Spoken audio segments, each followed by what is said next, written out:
لیجئے کہ محبوب کی سیرت کے عکس جو ہے اسے پیغمبر کی جماعت کہتے ہیں، اور جو محبوب کی سیرت کا نقش ہے اسے پیغمبر کی کتاب کہتے ہیں۔ زمانے میں بڑے لوگ آئے پیغمبر کی سیرت کو مٹانے والے، نبی کے نقش کو مٹانے والے، پیغمبر کے عکس کو مٹانے والے۔ اللہ نے مٹانے والوں کی نسلیں مٹھلے کی پشت میں آنے والا پیغمبر گھوڑے کی پشت پر بیٹھا کیسے؟ بتائیں گے کون؟ نبی کے صحابہ۔ مسواک اٹھانے والا پیغمبر تلوار لہرائے کیسے؟ بتائیں گے کون؟ نبی کے صحابہ۔ امام الانبیاء مدنی کریم جو گھر میں مصلی پہ سجدے میں جا کے خدا کی تسبیح تحلیل بیان کرتے ہیں، وہی رسول غزوہ حنین میں برستے تینوں کی بارش میں اپنے نبی ہونے کا اعلان کرتے ہیں۔ حسین ابن علی نے کہا تو بھی میرا نوکر، تیرا باپ بھی میرا۔ تو پھر کیا ہوا؟ بچہ دوڑ کے اپنے ابا کے پاس گیا، ابا جی مجھے علی کے بیٹے نے گالی دی ہے۔ کہ بیٹا گالی نہیں، اعزاز بخشا ہے، دوڑ کے جا، کیا کروں؟ لکھوا کر لا۔ اچھا بھیجا تو عمر نے، جی کتاب میں لکھا ہے، تو پھر ماننا پڑے گا کہ جو علی کے بیٹے کی زبان سے الفاظ نکلنے والے کو بھی اپنے لیے اعزاز سمجھتے ہو، لکھوانا باعث اعزاز سمجھے، ماننا پڑے گا اس عمر کی نگاہ میں نبی کی غلامی بھی عزت ہے، نبی کی آل کی غلامی بھی عزت ہے۔ کائنات نے عالم انسانیت کی راہبری اور رہنمائی کے لیے جو کامل مکمل دستور زندگی عطا کیا اسے دین اسلام کہتے ہیں۔ اور دین اسلام کیا ہے، کیا چاہتا ہے، اللہ کی رضا کیا ہے، یہ ہمیں بتانے والی ایک ذات ہے جس ذات کو مقصود کائنات، محبوب کائنات، آمنہ کا لال، مدنی کریم حضرت محمد مصطفیٰ صلی اللہ علیہ وسلم کے نام نامی اسم گرامی سے ہم جانتے ہیں۔ اللہ نے میرے محبوب پیغمبر مدنی کریم کو جیسے نام اعلیٰ دیا ویسے مقام بھی اعلیٰ دیا، کام بھی اعلیٰ دیا، پروگرام بھی اعلیٰ دیا۔ ایسے ہی اللہ نے محبوب پیغمبر کو ہر ایک غلام بھی اعلیٰ دیا۔ اللہ نے محبوب پیغمبر مدنی کریم کو صورت بھی اعلیٰ دی، سیرت بھی اعلیٰ دی، لباس بھی اعلیٰ دیا، عباس بھی اعلیٰ دیا، نالین بھی اعلیٰ دیے، تو علی، حسن، حسین بھی اعلیٰ دیے، گھرانہ بھی اعلیٰ دیا، یارانہ بھی اعلیٰ دیا۔ اور ایسی سیرت دی آمنہ کے لال مدنی کریم کو، اگر اس کی تعریف میں کروں تو کہنے والا کہے گا یہ محمدی ہے، امتی ہے، یہ تعریف نہیں کرے گا تو کون کرے گا؟ میں تھوڑی آواز کھول دیں گے، اس کی ایکو بند کر دیں گے، آواز تھوڑی کھول دیں گے، بارک اللہ۔ لیکن اللہ نے محبوب پیغمبر کو محمد بنایا صلی اللہ علیہ۔ محمد کہتے اس ذات کو ہے جس کی اپنی بھی تعریف کریں، بیگانے بھی تعریف کریں، عرشی بھی تعریف کریں، فرشی بھی تعریف کریں، عربی بھی تعریف کریں، عجمی بھی تعریف کریں، اور دن رات کریں، مسلسل کریں، پل پل کریں، لیکن تعریف کا احاطہ نہ کر سکیں، اس ذات کو محمد کہتے ہیں۔ اللہ نے ایسی سیرت دی ہے آمنہ کے لال کو، مذہب عیسائی ہے، نام اس کا مائیکل چھاٹ ہے، کتاب لکھی دا 100 کہ پوری کائنات میں 100 عظیم ترین شخصیات کون سی ہیں۔ کتاب لکھنے والا کون؟ عیسائی۔ نام کیا ہے؟ مائیکل چھاٹ۔ کتاب لکھی دا 100، کلمہ پڑھتا ہے جناب عیسیٰ کا، لیکن کتاب میں سب سے پہلا، سب سے اونچا نام لکھتا ہے آمنہ کے لال، تیرے میرے محبوب پیغمبر محمد مصطفیٰ کا۔ زمانے بھر کے لوگوں نے پوچھا تو بڑا وکری ٹائپ کا عیسائی ہے، کلمہ جناب عیسیٰ کا، نام آمنہ کے لال کا۔ مائیکل چھاٹ کہتا ہے کہ میں نے کائنات کے سارے انبیاء کو پڑھا، رسولوں کو پڑھا، پیغمبروں کو پڑھا، بڑے بڑے ریفارمرز، انقلابی لیڈروں کو پڑھا، پہنچا اس نتیجے پر ہوں کہ ہر ایک آنے والے انقلابی رہنما نے انسانیت کی رہنمائی تو کی ہے، لیکن زندگی کے مخصوص شعبے میں، لیکن زندگی کے ہر میدان میں جو کامل ترین رہنما ہے وہی تو محمد مصطفیٰ ہے صلی اللہ علیہ وسلم۔ اس محبوب پیغمبر مدنی کریم کی سیرت کو رب تعالیٰ نے پوری انسانیت کے لیے قابل اتباع بھی بنایا ہے، قابل نجات بھی بنایا ہے۔ دنیا میں کسی علاقے کا، کسی خطے کا، کسی قوم کا، کسی فرد کا یہ کبھی بھی سوال نہیں اٹھتا کہ رسول خدا مدنی کریم کی فلاں سنت پہ میں عمل نہیں کر سکتا۔ ہر دور میں، ہر رنگ کے، ہر نسل کے، ہر انسان کے لیے جو قابل اتباع ہے وہی تو سیرت محمد مصطفیٰ ہے صلی اللہ۔ ہم دیکھیں بھئی، نبی پاک سے 600 سال پہلے کائنات میں آنے والے کون؟ جناب عیسیٰ علیہ السلام۔ 2100 سال پہلے آنے والے کون؟ جناب موسیٰ علیہ السلام۔ جناب موسیٰ علیہ السلام کی سیرت کا انداز کیا ہے؟ اگر کوئی بندہ آپ کو تھپڑ مارے تو تھپڑ کا بدلہ تھپڑ مار کے لینا ہے، لیکن جناب عیسیٰ کے دور میں کیا ہے؟ اگر کوئی آپ کو ایک تھپڑ مارے، آپ دوسری سائڈ سامنے کر دو، لے بھئی ایک اور مار لے۔ اگر آج کے دور میں سیرت ہوتی جناب موسیٰ علیہ السلام والی کہ تھپڑ کا بدلہ تھپڑ ہے، تو یقین مانے کہ بنگال کا بہاری، کراچی کا میمن کلمہ پڑھتا ہی کوئی نہ، چونکہ ان کی فطرت میں لڑائی جھگڑا ہے ہی کوئی نہ۔ اگر دین سیرت آج کے دور میں ہوتی جناب عیسیٰ والی کہ ایک تھپڑ دشمن ہمارے، دوسرا تھپڑ آپ کھا لیں، تو یقین مانے کہ پختون خان کے پٹھان اور پنجاب کے راجپوت کبھی کلمہ پڑھتے ہی کوئی نہ ہے نا بھائی، چونکہ مرچیں اتنی تیز کھاتے ہیں، دب کے رہنا فطرت میں شامل ہی کوئی نہیں۔ اللہ نے ہمیں سیرت دی کون سی؟ نہ جناب عیسیٰ والی، نہ جناب موسیٰ والی، اللہ نے ہمیں سیرت دی ہے محمد مصطفیٰ والی۔ وہ کیا ہے؟ سیرت اور اخلاق کے 3 درجات قرآن بیان کرتا ہے۔ پہلا درجہ ہے اخلاق حسنہ کا، دوسرا درجہ ہے اخلاق کریمہ کا، تیسرا درجہ ہے اخلاق عظیمہ کا۔ رب نے جب امت کو، انسانیت کو مخاطب کیا تو فرمایا تمہارے لیے پیغمبر کی ذات میں طریقہ ہے کہ طریقہ اخلاق حسنہ کا ہے، اور جب نبی کو مخاطب کیا تو فرمایا محبوب آپ کی ذات میں اللہ نے جو درجہ رکھا ہے وہ درجہ رکھا ہے اخلاق عظیمہ کا۔ اب اخلاق حسنہ کیا ہے، اخلاق کریمہ کیا ہے، اخلاق عظیمہ کیا ہے؟ اخلاق حسنہ یہ کہ کوئی آپ کو تھپڑ مارے تو آپ تھپڑ کا بدلہ تھپڑ مار کر لے سکتے ہیں، لیکن ایک کا بدلہ ایک ہے۔ اگر ایک کے بدلے 2 مارو گے ظالم کہلاؤ گے، اور دین کا مزاج یہ ہے، دین ہمیشہ مظلوم کے ساتھ کھڑا ہوتا ہے، چاہے وہ کافر ہی کیوں نہ ہو۔ دین ظالم کا ساتھ نہیں دیتا، چاہے مسلمان ہی کیوں نہ ہو۔ ایک کا بدلہ، جو لوگ کہتے ہیں نا اینٹ کا جواب پتھر سے دیں گے، ہاں یہ مزاج محمدی نہیں، ایک کا بدلہ ایک ہے، یہ اخلاق حسنہ ہے۔ لیکن کوئی تھپڑ مارے آپ معاف کر دیں، یہ اخلاق کریمہ ہے۔ اور کوئی آپ پہ پتھروں کی برسات کرے، آپ فاتح بن کر آ جائیں، دشمن تھر تھر کانپے، آپ معاف بھی کر دیں، پلے سے کچھ عطا بھی کر دیں، یہ اخلاق عظیمہ محمد مصطفیٰ کا ہے۔ اللہ نے ہمیں درجہ دیا کون سا؟ اللہ نے ہمیں جو جناب عیسیٰ کی زندگی دیکھے تو جمال ہی جمال ہے، جناب موسیٰ کی زندگی دیکھیں تو جلال ہی جمال ہے، تو محبوب کی زندگی میں کمال ہی کمال ہے۔ اب وہ زندگی محبوب پیغمبر کی اللہ نے پل پل اس کا محفوظ کیا، پل پل۔ ہم سے آج کوئی اپنا نہیں بیگانہ پوچھے، مومن نہیں کو کافر پوچھے، پاکستانی نہیں کو قادیانی پوچھے، اور کوئی نورین والا نہیں کو کانا پوچھے، ہم تب بھی بتانے کو تیار۔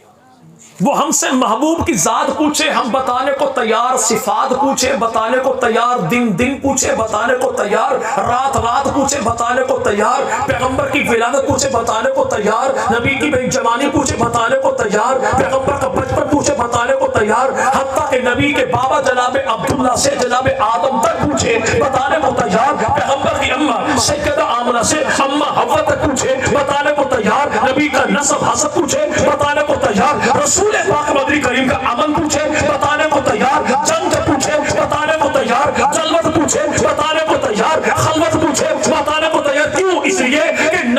عظیم ہے، نبی کی ذات بھی عظیم، سیرت بھی عظیم ہے۔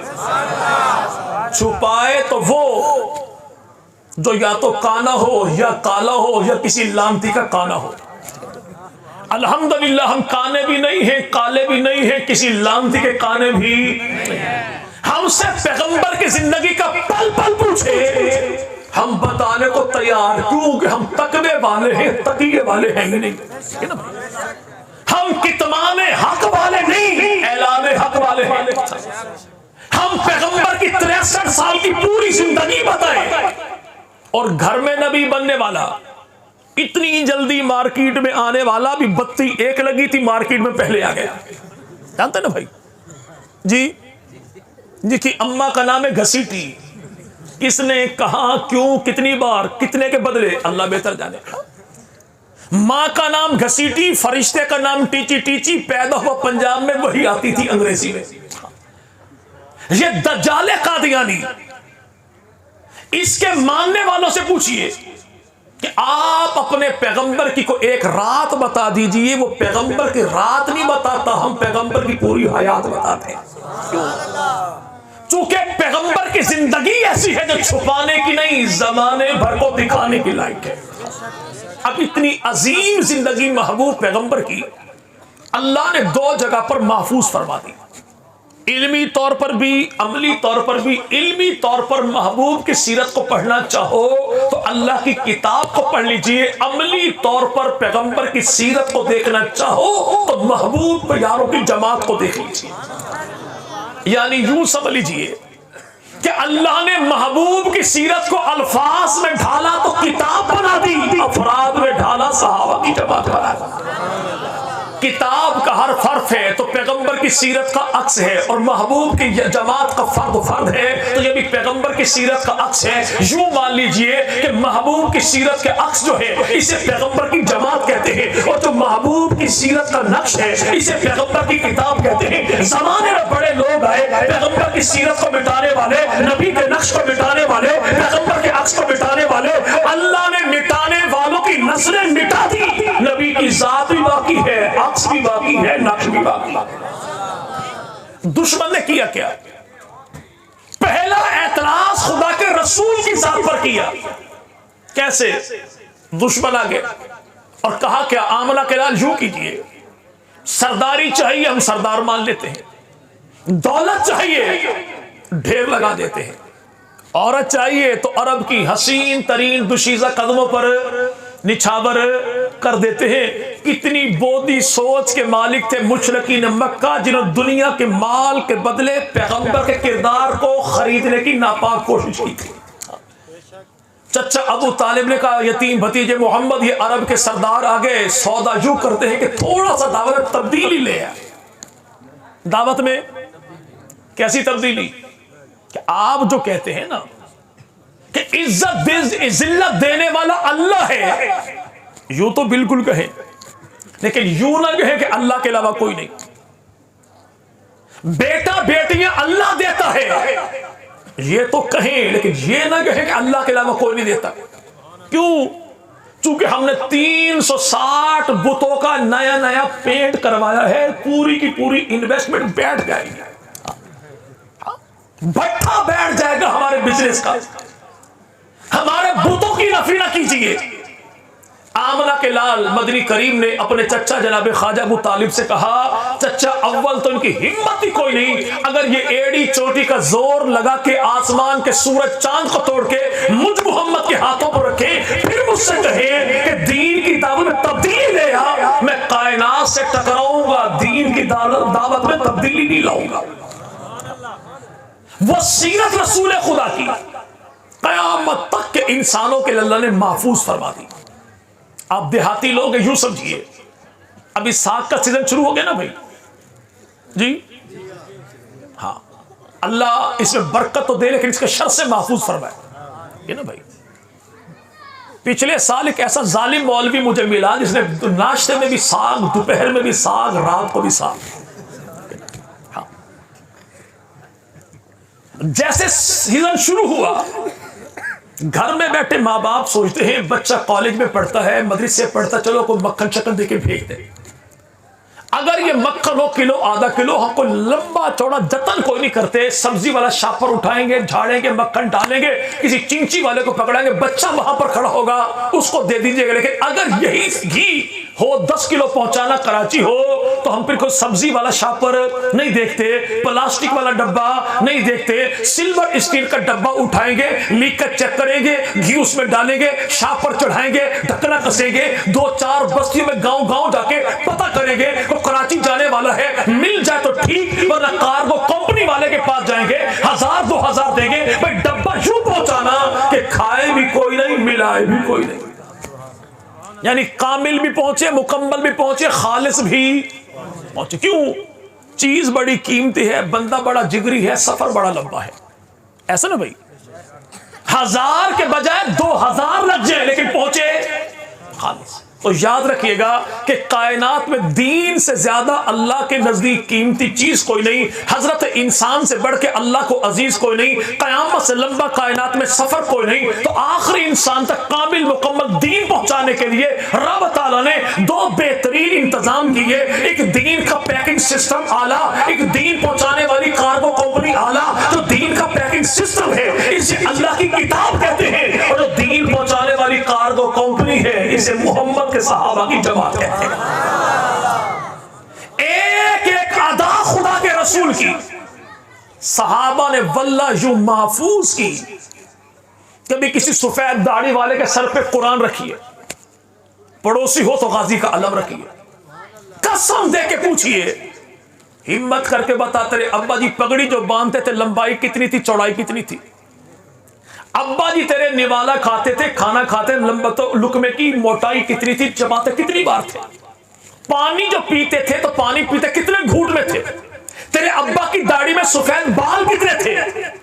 کہنے والا نوجوان بھی کہے گا، بوڑھا بھی کہے گا جی دیکھا تو بارہا لیکن کبھی توجہ نہیں کی۔ اب یہ پوچھئے پیغمبر کے صحابہ سے، نبی کے صحابہ دن بھی بتائیں، مقام بھی بتائیں، موقع بھی بتائیں، پگڑی بھی بتائیں، لمبائی بھی بتائیں، چوڑائی بھی بتائیں، رنگ بھی بتائیں۔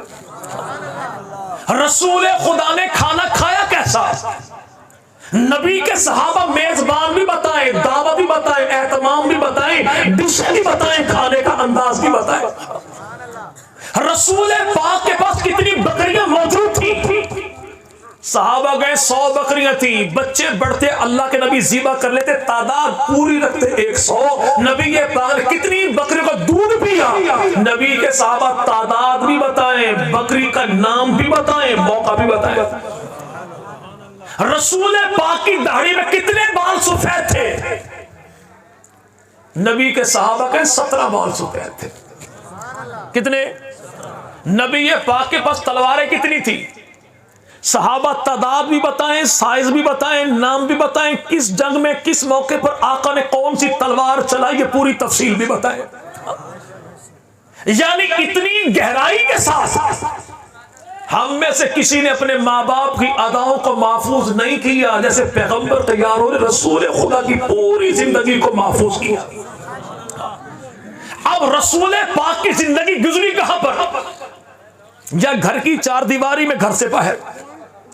جو زندگی گھر کی 4 دیواری میں گزری یہ بھی دین ہے، جو گھر سے باہر گزری یہ بھی دین ہے۔ اگر کوئی رسول پاک کی میرے بھائی اجتماعی زندگی کو تو بیان کرے، گھر کی زندگی کا انکار کر دے تو یہ بھی آدھے دین کا منکر ہے، اور جو گھر کی زندگی کو بیان کرے باہر کی زندگی کا انکار کر دے یہ بھی آدھے دین کا منکر ہے۔ رسول پاک کی زندگی چند سجدوں کا نام نہیں، چند وظائف کا نام نہیں، مسجد کی 4 دیواری کا نام نہیں، جیتے جاگتے پیغمبر کی پوری زندگی جیتے جاگتے انسانوں کے نام ہے۔ جب جہاں جو مسئلہ پوچھو خدا کے نبی محروم نہیں کرتے، اللہ کے نبی مسئلہ بھی بتائیں، مسئلے کا حل بھی بتائیں۔ تو زندگی رسول پاک کی، اللہ کے نبی گھر میں داخل ہوئے تو رسول پاک گھر میں داخل ہونے کا انداز کیا ہے یہ بتائیں کو؟ نبی کے صحابہ۔ رسول خدا گھر میں داخل ہوئے کیسے؟ اللہ کے نبی نے گھر میں پہلا قدم رکھا کون سا یہ بتائیں گے کون؟ نبی کے گھر والے۔ کون بھائی؟ نبی کے اور محبوب کی ایک ایک ادا ایسی ہے جو انسان کی زندگی کے سارے مسائل کا حل پیش کرتی ہے. آج کے دور میں جس سے پوچھو سوائے مولویوں کے تو سارے روئیں گے کیا بڑا مشکل ہے آج کے دور میں پیٹ پالنا. ایسا نا بھائی, کھانے کی پوری کوئی نہیں پڑتی, خرچہ گھر کا چلتا کوئی نہیں, لیکن اس زندگی کا سب سے بڑے مسئلے کا حل میرے رسول نے پیش کیا. فرمایا جو امتی گھر میں داخل ہو سیدھا پاؤں پہلے رکھے, چہرے پر مسکراہٹ ہو, گھر والوں کو سلام کہے, نبی کی ذات پہ درود پڑھے اور سورہ اخلاص پڑھے. جو امت یہ کرے گا میں محمد ضمانت دیتا ہوں اس کے گھر کی چار دیواری میں فاقہ کبھی نہیں آئے گا. جب ایک سنت اتنی اعلیٰ ہے تو پوری زندگی کتنی اعلیٰ ہوگی. لیکن رسول پاک گھر میں داخل ہوئے تو اللہ کے نبی نے قدم رکھا. کون سا بتائیں گے کون نبی کے گھر والے. رسول پاک گھر میں داخل ہوئے تو بیویوں کے ساتھ انداز محبت کیا ہے بتائیں گے کون نبی کے گھر والے. آقا مدنی کریم نے اپنے ہاتھوں اپنا بستر جھاڑا کیسے بتائیں گے کون نبی کے گھر والے. رسول پاک نے اپنے ہاتھوں جھاڑو دیا کیسے بتائیں گے کون نبی کے گھر والے. اللہ کے نبی نے اپنے گھر میں اپنے ہاتھوں بکری کا دودھ نکالا کیسے بتائیں گے کون نبی کے گھر والے. رسول خدا بستر چھوڑ کے مصلی پہ آ کے ہاتھ اٹھا کے آنسو بہا کے رب سے امت کو بخشوائیں کیسے بتائیں گے کون نبی کے گھر والے. جی بھائی نبی کے. لیکن کالی کملی والا پیغمبر لوہے کی ٹوپی پہن کے میدان میں آیا کیسے بتائیں گے کون نبی کے صحابہ. کون بھائی نبی کے. مصلی کی پشت میں آنے والا پیغمبر گھوڑے کی پشت پر بیٹھا کیسے بتائیں گے کون نبی کے صحابہ. مسواک اٹھانے والا پیغمبر تلوار لہرائے کیسے بتائیں گے کون نبی کے صحابہ. امام الانبیاء مدنی کریم جو گھر میں مصلی پہ سجدے میں جا کے خدا کی تسبیح تحلیل بیان کرتے ہیں وہی رسول غزوہ حنین میں برستے تینوں کی بارش میں اپنے نبی ہونے کا اعلان کرتے کہتے ہیں بتائیں گے کون نبی کے. نبی کے نبی کے. اب گھر کی زندگی بتائیں گے گھر والے, باہر کی زندگی بتائیں گے پیغمبر کے. لیکن ایسے موقع پر کچھ کیڑے جانتے نا بھائی سنیاں کچھ جہلم میں پیدا ہوتی ہیں کچھ پنڈی میں بھی پیدا ہوتی ہیں. ٹھیک ہے نا بھائی. نہیں وہ در والے وہ گھر والے وہ در والے وہ گھر والے وہ در والے وہ گھر والے. پوچھو کیڑا کون سا ہے. یہ در کس کا ہے گھر کس کا ہے. در بھی مصطفیٰ کا گھر بھی مصطفیٰ کا. تو ماننا پڑے در پہ آ گئے. ان جیسا بھی کائنات میں کوئی نہیں. جو گھر میں آ گئے تو ان جیسا بھی کائنات میں کوئی نہیں. اور یہ بات سے اہل سنت نے نہیں شین والوں نے بھی کی ہے. جانتے نا بھائی الفاظ کے پردے میں ہم جن سے مخاطب ہیں یہ جان گئے ہوں گے کیوں نام لیا جائے. ہاں چلے یوں سمجھیے کہ جن کے نام لینے پر پابندی لگائی گئی ان کی کتاب تفسیر آثار حیدری جسے کہتے ہیں تفسیر حسن عسکری, روایت امام جعفر صادق کی ہے. امام جعفر سے کہا سے کہ جناب موسیٰ کلیم اللہ کا مولا کائنات میں سب سے زیادہ عزت والا تیرے نزدیک کون ہے. کہ محمد مصطفیٰ کی ذات. کہ نبیوں میں تو ذات ہے آمنہ کے لال کی, لیکن 1.25 لاکھ امتوں میں سب سے اعلیٰ گھرانہ کس کا ہے. کا گھرانہ بھی محمد مصطفیٰ کا. کا 1.25 لاکھ انبیاء کی امتوں میں سب سے زیادہ پاکیزہ یارانہ کس کا ہے. کا یارانہ بھی محمد مصطفیٰ کا. کہ نبی کی ذات جیسی ذات بھی کوئی نہیں, نبی کی جماعت جیسی جماعت بھی کوئی نہیں, نبی کی آل جیسی آل بھی کوئی نہیں. اس لیے ہم پیغمبر کی ذات کو بھی مانے, نبی کی جماعت کو بھی مانے, پیغمبر کی آل کو بھی مانے. اور جب نبی کی آل کو مانے تو 5 12 14 72 کو نہیں, آل ٹو آل کو مانے. کیوں؟ چونکہ کانے بھی نہیں ہیں کالے بھی اور کسی لانتی کے کانے بھی نہیں ہیں. پیغمبر کی آل کو جو مانے تو آل ٹو آل کو مانے. اب دشمن نے کیا کیا جی وہ در والے وہ گھر والے. تو آپ بتائیے کہ نبی پاک کے صحابہ کا اپنا کو گھر بار تھا. عبد الرحمن ابن عوف جو آج کے دور کے مطابق کروڑوں روپے اس دور میں زکوٰۃ نکالنے والے, وہ پہلا یار ابو بکر صدیق جو 40,000 درہم پہلی ملاقات میں خدا کے نبی کی نظر اتار دے. اور آج کے دور میں اس دور کا درہم بنتا ہے 686 روپے کا. یعنی ابو بکر صدیق نے پہلی ملاقات میں آج کے دور کے مطابق 1,74,40,000 روپے نبی پاک کی بارگاہ میں پہلی ملاقات میں پیش کی.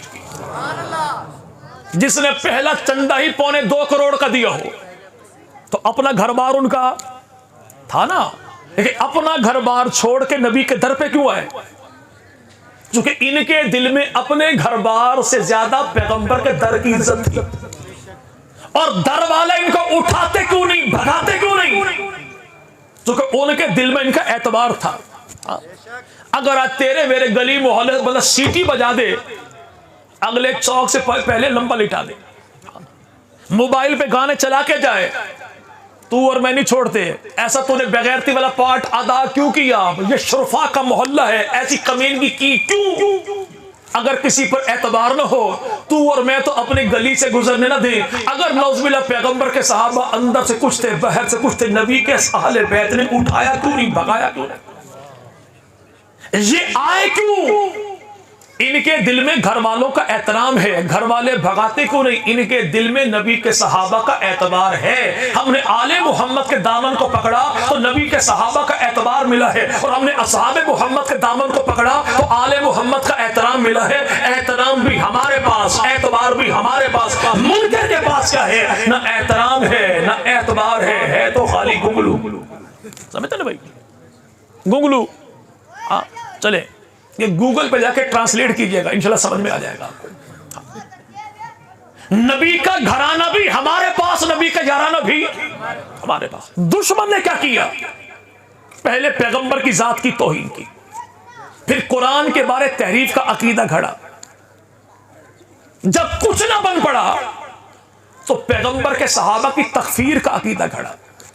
جب کچھ بھی نہ بن پڑا کہ اللہ نے ہر دور میں ایسے افراد اٹھائے جو کبھی عارف چشتی بن کے اٹھتا ہے، کبھی احسان لہی ظہیر بن کے اٹھتا ہے، اور کبھی جنگ کی دھرتی کا 37 سال کا نوجوان بن کے اٹھتا ہے. انہوں نے 14,000 جنازے اٹھائے، لیکن جماعت کے فرد فرد کو بچایا. قدم قدم پہ مدارس بنائے تو کتاب کے ہر حرف کو بچایا، ہر حرف کو بچایا تو پوری کتاب کو بچا دیا، فرد فرد کو بچایا تو پیغمبر کی پوری جماعت کو بچا دیا. تو دشمن تینوں محاذوں سے ناکام ہو گیا. تو اگلا محاذ کا گھڑا نہیں، صحابہ سارے ٹھیک ہیں، لیکن جس صحابی نے یہ کیا ہم اس کو نہیں مانتے. بھوتنی کے بچے تو کون ہے ماننے والا نہ ماننے والا؟ رسول خدا کے کسی یار کا ایمان اللہ نے زمانے میں کسی کمینے کی تصدیق کا محتاج رکھا ہی نہیں. ایسا سچا سچا ایمان صحابہ کا مانے گا تو مومن کہلائے گا، انکار کرے گا تو فارغ ہو جائے گا. وہ ایمان رسول خدا کے صحابہ کا، جن کے ایمان کو دیکھا تو اللہ نے نمونہ بنا دیا، جن کی جرت کو دیکھا تو اللہ نے خدائی فوج بنا دیا. اچھا نمونہ کہتے کسے بھائی؟ آپ کے علاقے میں کنو ہوتے نا بھائی؟ جی بھائی اچھا بولنا، گٹو نہ بھیجی بولتے سے نا بھائی. جی بھائی ہوتے ہیں. جب پورے باغ کا سودا آپ کرنا چاہیں تو کرتے کیا ہیں؟ کون سے 4 دانے توڑ کے مارکیٹ میں لے کے جائیں گے جو کیرے کے گرے ہوئے ہو، کچے ہو، رنگت اچھی نہ ہو، کھٹے بالکل ہو، اندر سے کیڑا شیڑا لگا ہوا، ایسا ہی نا بھائی. جی تو کون سے؟ ستھرے ستھرے، موٹے موٹے، مٹھے مٹھے. وجہ اس لیے کہ دانے 4 ہوئے تو سودا پورے باغ میں ہو جائے. ایسا نا بھائی. اگر سیمپل ناکام ہو جائے تو پوری فصل کا بھٹا بیٹھ جاتا ہے. جب آپ کے علاقے کا کسان یہ سمجھتا ہے کہ سیمپل 1 نمبر ہوتا ہے، 2 نمبر نہیں ہوتا، تو کیا عرش والے خدا کو پتا نہیں تھا کہ محمد کے جن یاروں کا دین محمدی کا سیمپل بنا رہا ہوں یہ 1 نمبر ہے یا 2 نمبر ہے؟ جی بھائی یہ فصل ہے محمد مصطفیٰ کی. اور دشمن راہ چلتا اور بننے تو ٹپنے. اگر کنو کو توڑ لے تو دشمنی کنو سے نہیں ہوتی، دشمنی مالک سے ہوتی ہے. بغض یہاں پر نکالتا ہے. یہی تو اللہ کے نبی نے فرمایا جن کو ان سے محبت ہے تو میری محبت کی وجہ سے محبت ہے، اور جو ان سے دشمنی کرتے ہیں دشمنی مجھ سے ہے، نکالتے میرے یاروں پر ہے، نکالتے میرے. نکالتے میرے راجپوت یہاں ہے بھی، یہاں پہ کوئی گجر بھائی تو ہے سامنے جی بھائی ہے. باغ راجپوتوں کا ہو اور بندہ کو کنو توڑ لے تو باغ کراس کر سکتا نہیں. تو آج راجپوتوں کے باغ کا کنو توڑے تو ٹانگوں پہ چل سکتا نہیں، اور لوٹنے والوں نے فدا کا باغ لوٹ لیا، علی بھی موجود تھے، ہوا کچھ بھی نہیں. ایسا ممکن ہی نہیں، ایسا ممکن ہی نہیں ہے. ایمان صحابہ کا اللہ نے نمونہ بنا دیا. اور نمونہ ہوتا کیا ہے؟ کبھی چلے جائیں کسی میڈیکل ریپ کے پاس، یا آنکھوں کے ڈراپس چاہیے، وہ چھوٹی سی ڈبی اٹھا کے دے گا. ڈبی چھوٹی سی لیکن بہت بڑے روشنائی میں سرخ رنگ سے لکھا ہوگا موٹا موٹا، not for sale, not for sale, not for. کیوں؟ بندہ پوچھا قیمت کا، تو کوئی نہیں.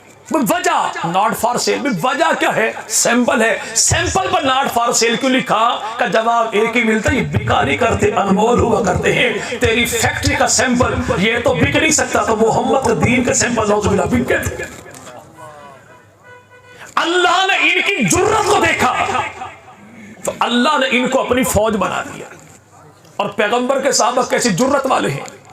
رسول خدا نے جب لڑایا تب لڑے، جہاں لڑایا وہاں لڑے، جیسے لڑایا ویسے لڑے، جن سے لڑایا ان سے لڑے، جتنوں سے لڑایا اتنوں سے لڑے. بدر کے میدان میں کتنے صحابہ تھے بھائی؟ جی بھائی. اور دشمن، اور اللہ نے جو آسمان سے فرشتے بھیجے وہ کتنے تھے؟ جی بھائی چلے سارے ٹھیک ہے. قرآن کہتا ہے 1000 2000 3000 5000. ٹھیک ہے نا بھائی؟ 1 اور 2 3 اور 3 6 اور 5 11 11ویں ثابت ہوگی. 1 اور 2 3 اور 3 6 اور 5 11. 5000 فرشتے اللہ نے آسمانوں سے بھیجے. کیوں؟ ان 313 کو بچانے کے لیے. 1000 کے مقابلے میں.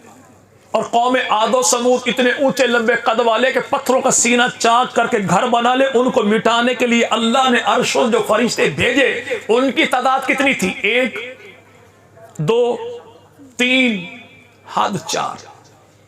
مولا پورے شہر کو مٹایا تو 4 بھیجے، یہاں پہ 1000 کو مٹایا تو 5000 کیوں بھیجے؟ یعنی مکہ کے مشرک اتنے تکڑے ہو گئے تھے کہ آپ کو کافروں کے مقابلے میں 5 فرشتے بھیجے. کیسے؟ سفید گھوڑوں پر بٹھا کے، پیلی پگڑی باندھ کے، زبیر ابو بکر صدیق کے داماد کے روپ میں.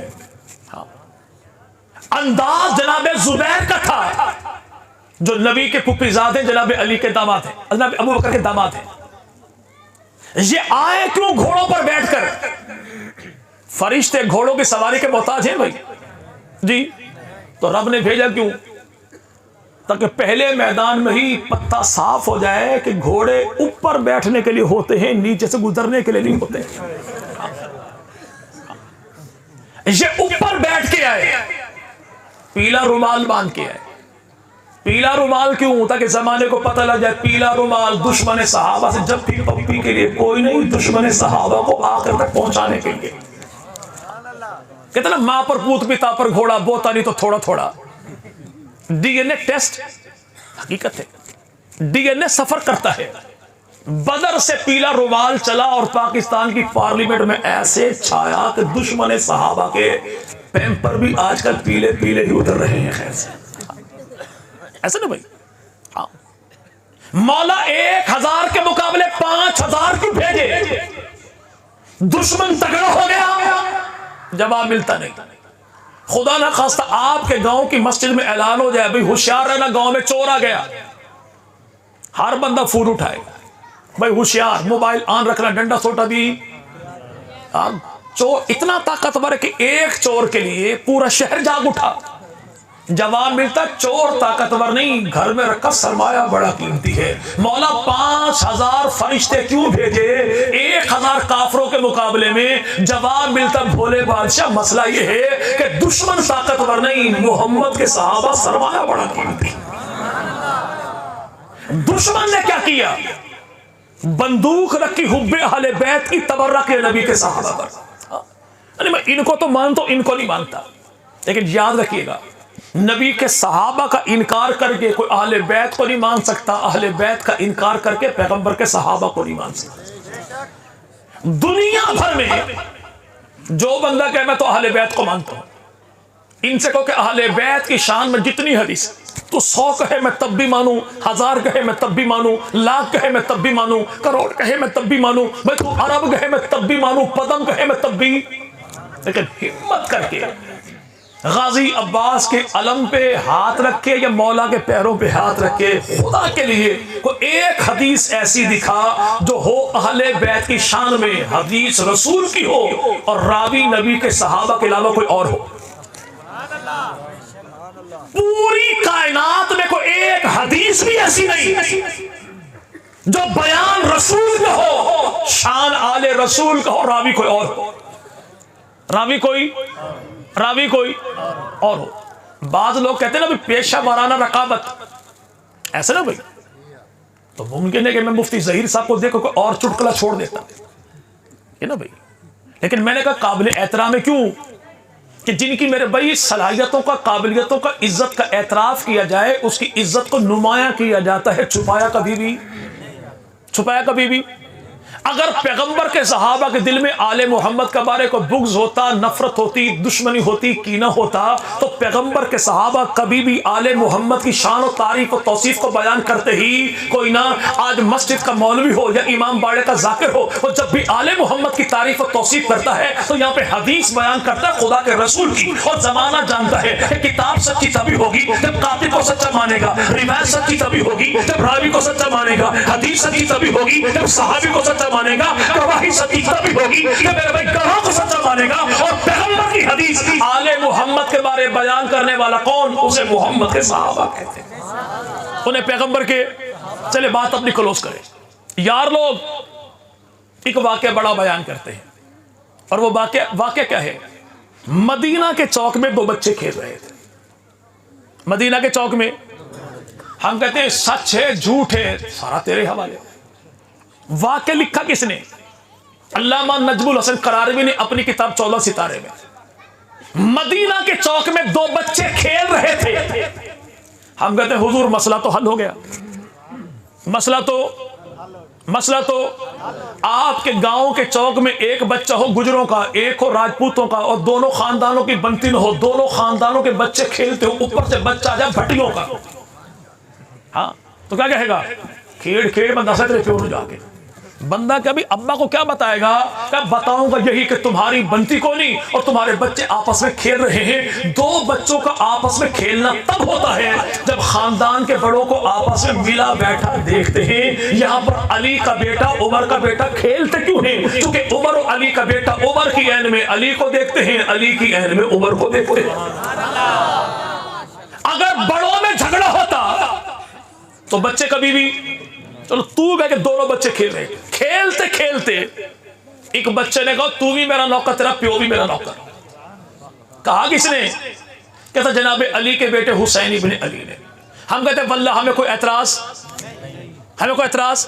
کیونکہ ہمیں کوئی مرچی لگتی نہیں ہے، ٹھیک ہے نا بھائی، مرچی کو لگتی نہیں ہے۔ ہمت کر کے بتا، علی کے لال نے جو کہا کہ تو بھی میرا نوکر، تیرا باپ بھی میرا نوکر، تجھے حسین کی بات پہ اعتبار ہے؟ جی بھائی واللہ ہمیں تو اعتبار ہے، ہمیں تو 2.5 گز کا کپڑا ہوا سے گر جائے، مقدمہ مولوی پہ، علم کی توہین، یہ غازی عباس والا ہے، جی غازی عباس والا ہے، تو مولا حسین کے روزے پر آج بھی جو غازی عباس کا علم لگا ہے اس کا رنگ سرخ ہے، تو سوڑے تیرا کاڑا کیوں ہے؟ اس کے کونے 4 ہیں، تیرے کونے 3 کیوں ہیں؟ چلیے الگ معاملہ ہے، وہ تیری مرضی ہے۔ اس کپڑے کو علم کیوں کہتا ہے؟ میرے بڑوں نے کہا تیرے بڑے عام سے کپڑے کو غازی کا علم کہہ دیں، اس پر تو جان قربان کرتا ہے، جس کو مولا حسین نے اپنا کہا اس کا ادب کیوں نہیں کرتا؟ ہاں۔ حسین ابن علی نے کہا تو بھی میرا نوکر، تیرا باپ بھی میرا۔ تو پھر کیا ہوا؟ بچہ دوڑ کے اپنے ابا کے پاس گیا، ابا جی مجھے علی کے بیٹے نے گالی دی ہے، کہ بیٹا گالی نہیں اعزاز بخشا ہے، دوڑ کے جا، کیا کروں لکھوا کر لا۔ اچھا بھیجا تو عمر نے، جی کتاب میں لکھا ہے، تو پھر ماننا پڑے گا کہ جو علی کے بیٹے کی زبان سے الفاظ نکلنے والے کو بھی اپنے لیے اعزاز سمجھتے ہو، لکھوانا باعث اعزاز سمجھے، ماننا پڑے گا اس عمر کی نگاہ میں نبی کی غلامی بھی عزت ہے، نبی کی آل کی غلامی بھی عزت ہے۔ تو عزت تو تبھی ہوگی جب نبی کو بھی مانے، آل نبی کو بھی۔ تو پھر کیا ہوا؟ جی حسین ابن علی لکھ کر دے دیا۔ کہاں لکھ کر دیا؟ مسجد کے حجرے میں، خانقاہ کے کمرے میں، گھر کے کونے میں، ایسے بھائی کہاں لکھ کر دیا؟ مدینہ کے چوک میں۔ مدینہ کے چوک میں کیوں لکھا؟ مولا حسین فرماتے اس لیے تاکہ زمانے کو پتہ لگ جائے نہ تقیہ باز ہوں نہ تقیہ باز کی اولاد ہوں۔ ٹھوک بجا کے چوک میں لکھا کیا؟ عمر بھی میرا، عمر کی اولاد بھی میری غلام ہے۔ جو عمر حسین ابن علی نے جناب عمر کے بارے لکھا، ہمیں تو جناب حسین ابن علی کی ذات پر بھی اعتماد ہے، بات پر بھی اعتماد ہے، تحریر پر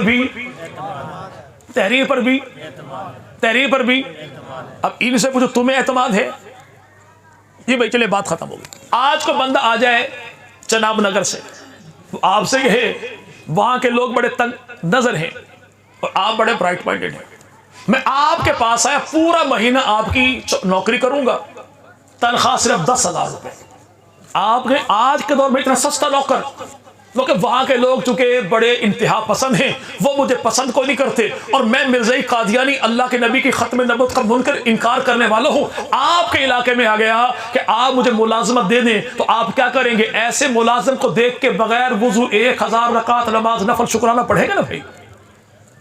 جی اچھا نہیں، وجہ جواب کیا ہوگا؟ دیوبندی ہو تب بھی، بریلوی ہو تب بھی، اہل حدیث تب بھی، جو پیغمبر کی ذات کو نہ مانے، نبی کے مقام ختم نبوت کو نہ مانے، ایسا لعنتی میرے گھر میں نوکر بن کر بھی نہیں رہ سکتا۔ یہی نا بھائی، 14 صدیوں کے بعد تیرا ایمان تو اس لیول پر ہے کہ اگر کوئی آمنہ کے لال کی ختم نبوت کا انکار کر دے تو تو اسے اپنے گھر میں نوکر رکھنا برداشت ہی کرتا نہیں، اور جس نے نعوذ باللہ رسول پاک کی نبوت کا انکار کر دیا، فدق کا باغ چھین لیا، سیدہ کے گھر کو آگ لگا دی، سیدہ کو دھکے دیے، محسن کو شہید کر لیا، خلافت کو چھین لیا، جناب علی کی تذلیل کی، قرآن کا نقشہ ہی بدل دیا، اگر نعوذ باللہ فاروق اعظم ایسا ہوتا تو حسین ابن علی نے اپنا کیوں کہا؟ زبان سے کیوں کہا؟ لکھ کر کیوں کہا؟ پھر تو نعوذ باللہ یوں مانا جائے کہ تیری غیرت تو بڑی جوان ہے، لیکن نبی کے مقام کو نبی کے نماز صلی نعوذ باللہ نہیں پہچانا۔ بھائی ابا کے قاتل کو اپنا کوئی نہیں کہتا، گھر کو آگ لگانے والے کو اپنا کوئی نہیں کہتا، بھائی کو شہید کرنے والے کو اپنا کوئی، بابا کی نبوت کی توہین کرنے والے کو اپنا کوئی، قرآن بدلنے والے کو اپنا کوئی۔ حسین ابن علی نے عمر کو، عمر کی آل کو اپنا کیوں کہا؟ تاکہ زمانے کو پتہ لگ جائے کہ عمر علی کی آل سے جدا کوئی نہیں، تو علی عمر کی آل سے جدا کوئی نہیں۔